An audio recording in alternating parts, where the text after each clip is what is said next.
Welcome to another edition of Shelby This Week. Here are some of the stories we have for you. One woman faces up to life in prison after an alleged drunk driving accident left a Shelby Township man dead. 1, 2, 3, 4, 5, keep it alive. Children wanted their voices heard as they chanted in support of their Boys and Girls Club. A new bank is welcome to the township with a ribbon cutting. We have all these stories and more on this edition of Shelby This Week.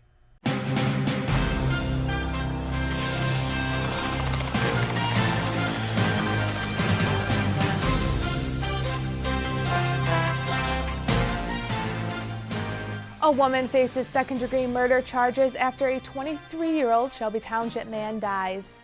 40-year-old Teresa Benowitz of Sterling Heights appeared in 41A District Court in front of Judge Douglas Shepard for her alleged drunk driving car accident.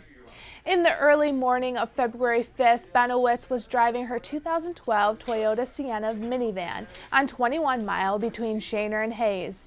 She was driving eastbound when she passed a Shelby Township police car. She was going about 80 to 90 miles per hour. She crashed head-on with Adrian Osowski, who was in his Audi A4. He was later pronounced dead. Benowitz's blood alcohol level was .12 more than 2 hours after the crash occurred. Other substances were also found in her system. Officers say Osowski was hit at a speed of about 70 miles per hour. That night, the roads were snowy and slushy, according to the officer who was on the road at the time. These charges against Benowitz could put her behind bars for the rest of her life. She will appear in circuit court in September. With the primary elections behind us, we look towards the big election day on November 6th. One name you might be surprised to find is missing from the ballot is Stanley GROT. It was a tough decision. Last Friday, I made an announcement that I was withdrawing from my candidacy from Secretary of State race, and it didn't come easy, but it had to happen. He announced last year he would throw his hat into the race to run for the Republican nomination for Michigan's Secretary of State. I had to make a decision. Do I want to continue on and be away from this community? By the way, I campaigned for about a year. Crisscrossed the state, make many appearances, many speeches, met with a lot of people. But now the hard part would come in as far as full-time raising money, and I would have to be away from the community. I would have to be away from my job. I'm afraid that's almost impossible to do both, because the race for Secretary of State is huge. It's statewide, and it's very demanding. But so is my job. I am a clerk here in Shelby Township. I care about this community. I care about the product that I put out for our residents, for my bosses, the citizens, the taxpayers. Mary Trader Lang will be the Republican nominee for the Secretary of State after she earned the nomination at the Republican State Party Convention. Jocelyn Benson is the nominee for Michigan's Secretary of State on the Democrat side. Remember, the general elections will be on November 6th. The last day to register to vote is October 9th. 1, 2, 3, 4, 5, keep it alive. Before shutting its doors on Friday, the children in attendance at the Boys and Girls Club in Shelby Township wanted their voices to be heard. A protest organized by the children at the club had them chanting to keep the doors open.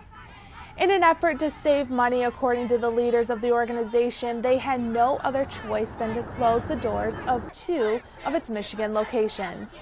According to a press release from the Boys and Girls Clubs of southeastern Michigan, the 2 clubs forced to close had very low numbers of attendance during the school year. But for the children at the Wirtz Club, they feel this closure is not a good choice. I've been here for 6 years. It's practically my third home, pretty much. I've gained so many friendships, a second family, pretty much. I've gained leadership qualities I didn't know I had until I came to this club. So I think it's important that all these other kids have the experience of getting that too. It's like a second home here, and it's like we're all family here. We really don't want to see this building close. Kids need a safe place to grow up, and they need, because this is a place where great futures start here, so they just need a safe place to go. It's a fantastic organization. They do a lot for the kids. The staff in this particular building is amazing, every single one of them. I can't say enough for it, and it's really sad. It's going to be a big loss, very big loss for a lot of people. The Boys and Girls Clubs of Southeastern Michigan say they will continue to provide programming in areas of high need. They will also be looking at ways to revamp other Boys and Girls Clubs within the area. Welcome, Fifth Third. The Fifth Third Bank at 25 Mile and Van Dyke officially opened. They are accepting new customers. The bank operates over 1,000 branches in 10 different states. It is one of the largest banks in the United States with headquarters in Cincinnati, Ohio. Still ahead on Shelby this week, Jimmy John's Field welcomed everyone from Shelby Township to enjoy a game of baseball. Brand new backpacks and school supplies will be given to children in the Utica Community Schools District. Learn how the Kiwanis Club is helping these students.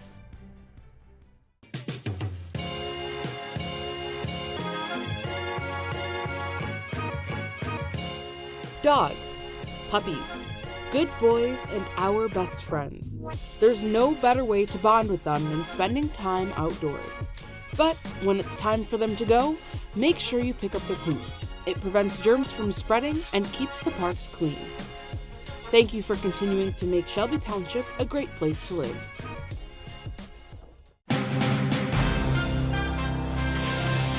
Residents and employees from Shelby Township were showcased at Jimmy John's Field. This was the third year the ballpark has held its Shelby Township Night. With a ballpark right down the street, it was a perfect opportunity to invite everyone from Shelby Township out for some baseball. Communities like Shelby that are really our neighbors here and such great supporters. We have so many of our fans from all around the Shelby area, so it's wonderful to have them here. With this being the third season of operations at the field, Applebee's says the constant growth of the organization has people coming back. We've improved this ballpark every single day since then, and that includes the winter months as well. So it is a wonderful place, and the more time that's gone by, the more I've had a chance, and we've had a chance to improve it, and it is just a spectacular venue. People sometimes don't realize that this is the nicest and most successful ballpark in America, and they live 5 minutes away. And the venue will remain open until September 9th, so there's still time to catch a game. For Shelby This Week, I'm Kyle Warzebach. To watch more from Shelby Township Night and learn a little bit more about the United Shore Professional Baseball League, watch Shelby TV's Living. They began their mission of helping kids and families in Metro Detroit over 20 years ago. This year they are making 1,000 backpacks and will give about 200 school uniforms. With school just around the corner, some families in Metro Detroit have trouble affording back-to-school essentials. That's when Gifts for All God's Children steps in to lend a helping hand. Children are important. You know, they're our future.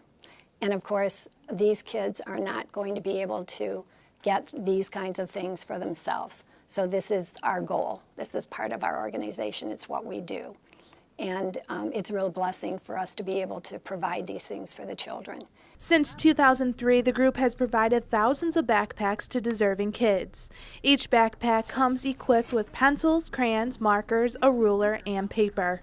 And for some students, the need is greater than just backpacks. It's also the clothing for the school year, which the group also focuses on. The uniform project is newer, but there seems to be a significant need for it. We get referrals from different agencies, and they give us the size of the child, the age and gender of the child, and the colors that they need. And so we, through donations and in gatherings and grants, put together packages for the families. So each child at least has one uniform to get started with school. This is really our way of helping to support them, you know, when they're in a time of need. It's still a few months away, but Gifts for All God's Children is already planning for their next big project, which is Christmas. They need help specifically from businesses. So we're always on the lookout for new businesses or organizations that would like to sponsor our kids at Christmas. Sponsoring a child at Christmas will allow the organization to give the kids clothing and a toy. If you are interested in helping them out this upcoming holiday season, visit giftsforallgodschildren.org. And speaking of back to school, the Utica Shelby Township Kiwanis Club was hard at work last week on a project for the children in the Utica Community Schools District. Kiwanis is all about kids. And so one of our programs is Backpacks for Kids, and I've been doing it for 5 years. And all over the state, Kiwanis clubs are, collecting backpacks so that they can give them to the kids that need them. UCS provides the club every year with a list of the amount of children in need. With the help of some volunteers at the Senior Center, these backpacks were completed and handed to students so they are prepared for the first day of school. They stuffed 100 backpacks and they will go to children who attend the schools north of Hall Road. The Sterling Heights Kiwanis Club takes care of the children who live south of Hall Road. Donations for this year's backpacks were provided by Meyer and the Kiwanis Club of Shelby, Golden K. One Macomb County organization has spent years helping out people from all over Michigan. With the support of many donors, they were finally able to break ground on a brand new building. April Morton has more. There it is, and we're off and running. The Wellness Center.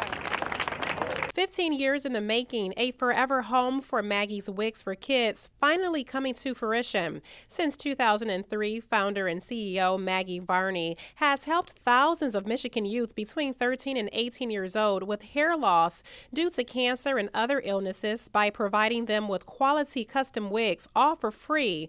Jaylene Davis became a recipient at age 10 after being diagnosed with alopecia and being teased by other kids.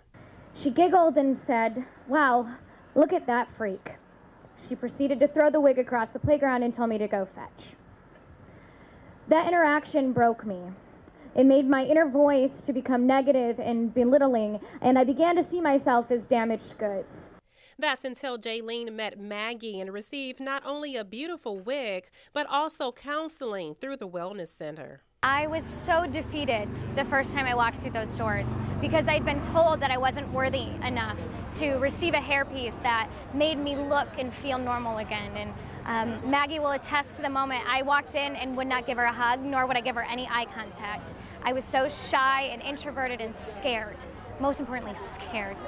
And it took not the first time, not the second time, but maybe the third or fourth time walking out of that salon knowing that she valued me. She saw the talent and the amazing grace that would come out of me if I could just tap into it again. And I think the first time that I put on that wig was the first time I smiled in a few years. And Jaylene has been smiling ever since, winning beauty pageants and accomplishing many life goals. Maggie says now with a new facility that's much larger than the current one, many more kids will receive help. You know, I think of all the children that have walked through these doors and the families that we've helped.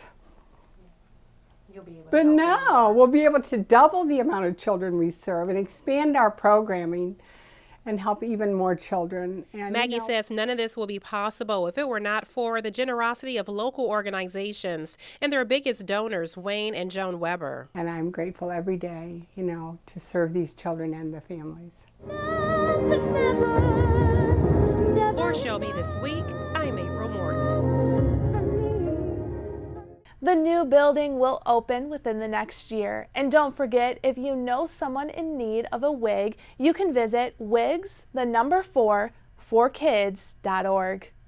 Coming up next on Shelby This Week, learn how one low-impact workout is sweeping the nation, and they have a studio right here in Shelby Township. Stay with us because there's still more ahead.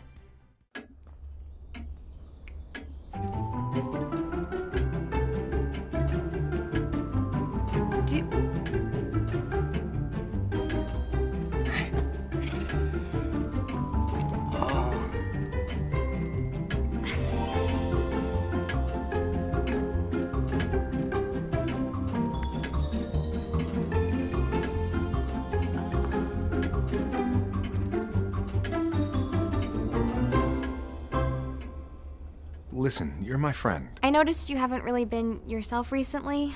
Yeah, I feel like something's up. How are you? Are you okay? Is there anything you want to talk about? I just want to know how you're feeling. And listen, even if you don't know what to say, I'm here to talk. No matter what you're going through, I just want you to know I'm here. I've got your back. When you want to talk, I'm here.